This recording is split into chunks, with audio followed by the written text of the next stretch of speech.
Hello বন্ধুরা, আজকে তোমাদের সাথে শেয়ার করব চুনো মাছের বাটি চচ্চড়ি।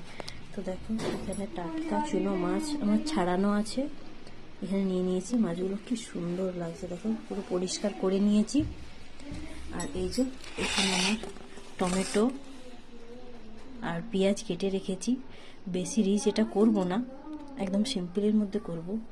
আর এখানে আমি নিয়ে নিয়েছি জিরে আর শুকনো লঙ্কা। তো এখন আমি মাছটার সাথে নুন, হলুদ, টমেটো, পেঁয়াজ আর এই জিরে আর শুকনো লঙ্কা বাটাটা একসঙ্গে মিক্স করে নেব। চলো এটাকে আমি মাখিয়ে নিই।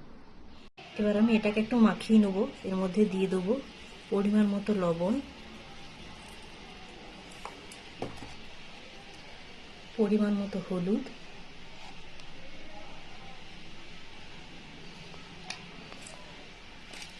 আর এটার মধ্যে দিয়ে দেবো একটু আমি কাশ্মীরি লঙ্কার গুঁড়ো, একটু রং হওয়ার জন্য।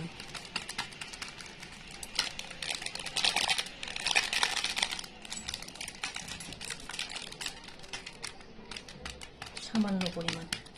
এবার আমি এটার সাথে দিয়ে দেবো একটু কাঁচা সর্ষের তেল, বেশি করে মাখিয়ে নেবো মাছটাকে। এবার এটাকে দিয়ে দেবো কুচনো পেঁয়াজটা আর টমেটোটাও দিয়ে দেবো। তো এবার আমি যে মশলাটা ছিল জিরে আর শুকনো লঙ্কা, সেটা আমি বেটে নিয়েছি। এবার এটার সাথে মিশিয়ে দেবো। আমি একদম সিম্পলভাবেই করব, আর এটা হবে পুরো একদম মাখো মাখো টাইপের। তো এটার সাথে আমি পুরো মশলাটা দিয়ে মাখিয়ে নেবো। মাছটাকে আমি পুরো মাখাবো।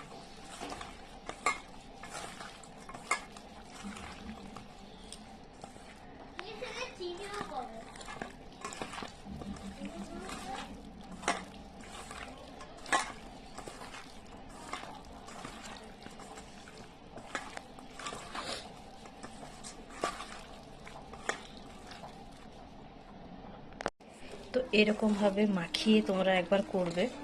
কড়াই এটা একদম লো ফ্লেমে করব, যাতে নিচে না লেগে যায়।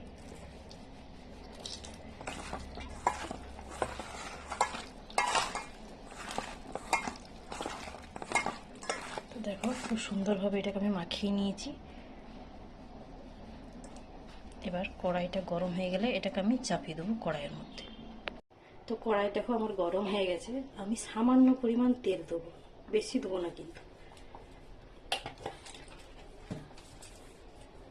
এবার তেলটাকে একটু নাড়িয়ে নেব। তো কড়াইটা যেহেতু অনেকটাই গরম হয়ে গেছে, আমি এটাকে একদম লো ফ্লেমে করে নেব। এবার আমি মাখানো মাছটাকে কড়াইয়ের মধ্যে দিয়ে দেবো।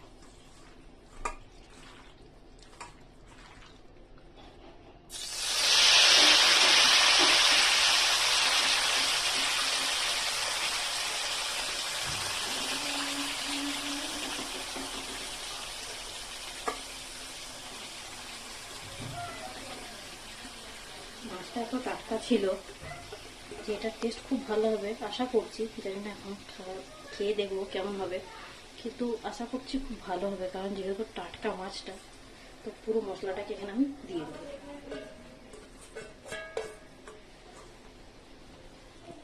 চাপিয়ে দিয়েছি। এবার এটাকে আমি একটা ঢাকা দিয়ে দেবো। এটা আস্তে আস্তে একদম লো ফ্লেমে হতে থাকবে। 20-25 মিনিট পর এটাকে আমি চেক করব। তো কড়াই আমি ঢাকা দিয়ে দিলাম। তো এখন আমি একটু ঢাকাটা খুলে দেখে নেব। দেখো, মাছটার থেকে অনেকটা জল বেরিয়ে এসছে।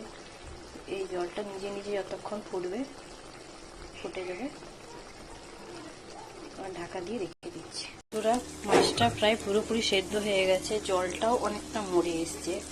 এটা আরও জলটা মরে আসবে। আর কিছুক্ষণ হয়ে গেলেই আমার চুনো মাছের তেল ঝাল তৈরি হয়ে যাবে।